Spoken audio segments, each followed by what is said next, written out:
Masjidil Haram adalah sebuah masjid yang berlokasi di pusat kota Mekah yang dipandang sebagai tempat suci bagi umat Islam. Masjid ini juga merupakan tujuan utama dalam ibadah haji. Masjid ini dibangun mengelilingi Ka'bah yang menjadi arah kiblat bagi umat Islam dalam menunaikan sholat. Masjid ini juga merupakan masjid terbesar di dunia, diikuti oleh Masjid Nabawi di Madinah sebagai masjid terbesar kedua di dunia, serta merupakan dua masjid suci utama bagi umat muslim.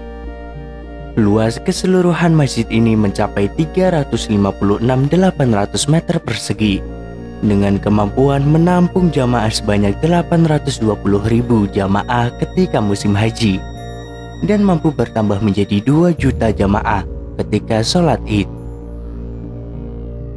Kepentingan masjid ini sangat diperhitungkan dalam agama Islam, karena selain menjadi kiblat, masjid ini juga menjadi tempat bagi para jamaah haji melakukan beberapa ritual wajib, yaitu tawaf dan sa'i.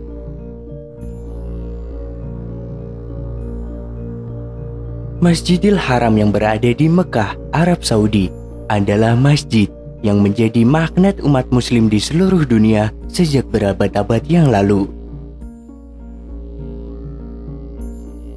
Begitu juga banyak keutamaan dan pahala ketika melaksanakan sholat di Masjidil Haram. Adapun keutamaan melaksanakan sholat di Masjidil Haram yang termuat dalam hadis dan diriwayatkan oleh Imam Ahmad dan Ibnu Majah.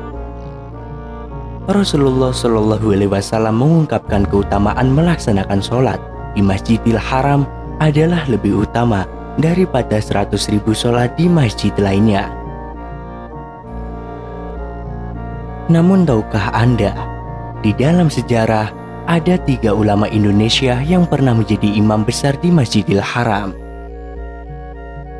Mereka adalah para alim ulama dengan keluasan ilmu, meliputi fikih, syariah, tasawuf, serta termasyhur karena berperilaku mereka yang tawadu.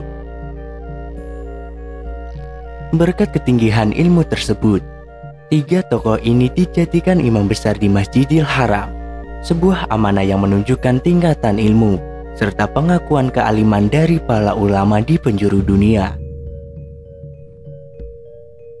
Dari pengakuan budayawan Betawi, Alwi Shihab, ia mengatakan banyak orang Betawi pergi ke Mekah untuk menunaikan ibadah haji. Namun karena perjalanan ke Mekah tidak mudah serta membutuhkan waktu yang lama, banyak ulama yang akhirnya memutuskan untuk tinggal di Mekah.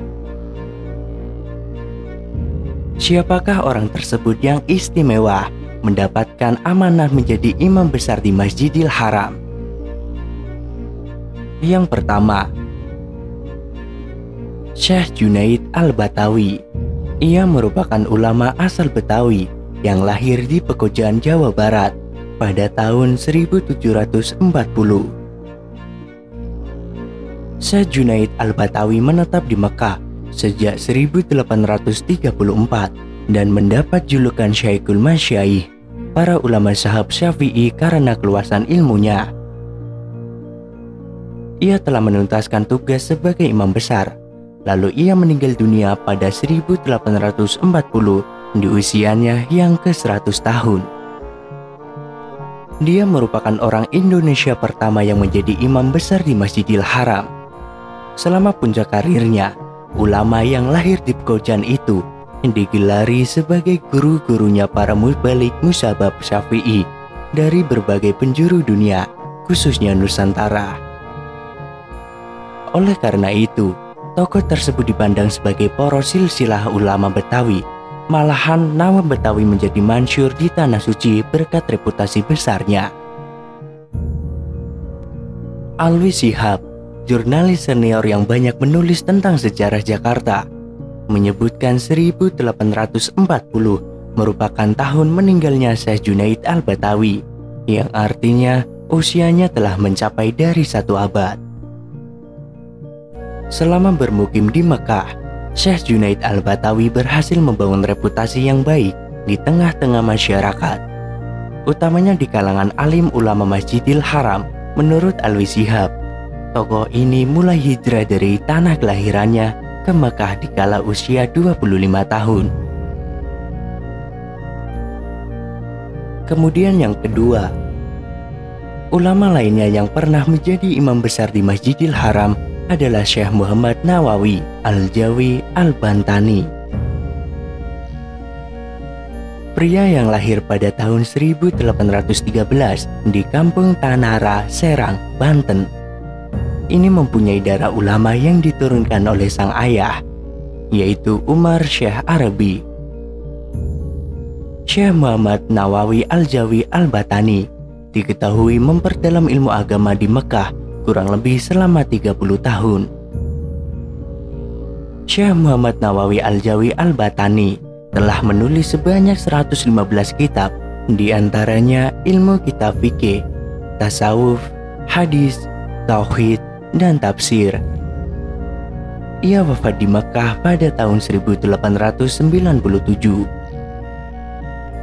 Dia adalah salah seorang ulama besar asal Indonesia yang bertaraf internasional yang menjadi imam Masjidil Haram di Saudi Arabia. Ia bergelar Al-Bantani karena berasal dari Banten, Indonesia. Ia adalah seorang ulama dan intelektualnya yang sangat produktif menulis kitab. Jumlah karyanya tidak kurang dari 115 kitab yang meliputi bidang ilmu fikih, tauhid, tasawuf, tafsir, dan hadis. Sejak berusia 5 tahun, Syekh Nawawi sudah mulai belajar ilmu agama Islam langsung dari ayahnya.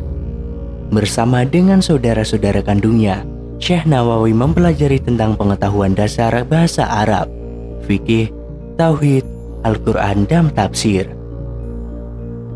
Pada usia 8 tahun bersama kedua adiknya, Tamim dan Ahmad, Syekh Nawawi berguru pada Kiai Haji Sahal, salah seorang ulama terkenal di Banten saat itu.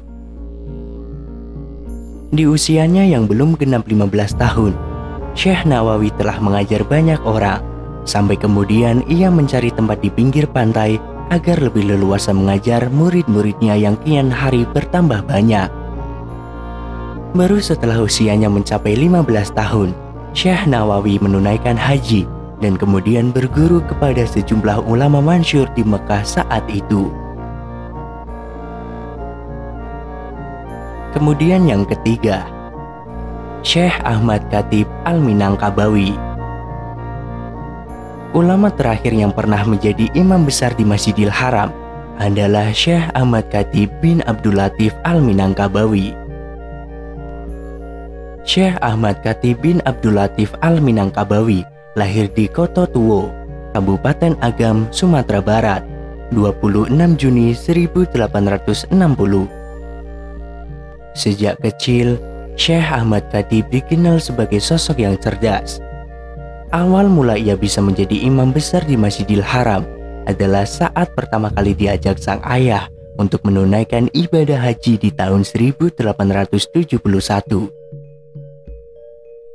Usai melaksanakan haji, ia memutuskan menetap di Mekah untuk menuntaskan hafalan Al-Qur'annya.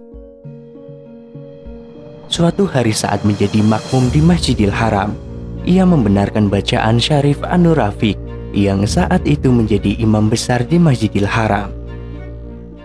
Dari situlah, kemudian Syekh Anur Rafiq mengangkat Syekh Ahmad Khatib menjadi imam besar di Masjidil Haram. Selain menjadi imam dan khatib, ia juga pernah menjadi staf pengajar di Masjidil Haram.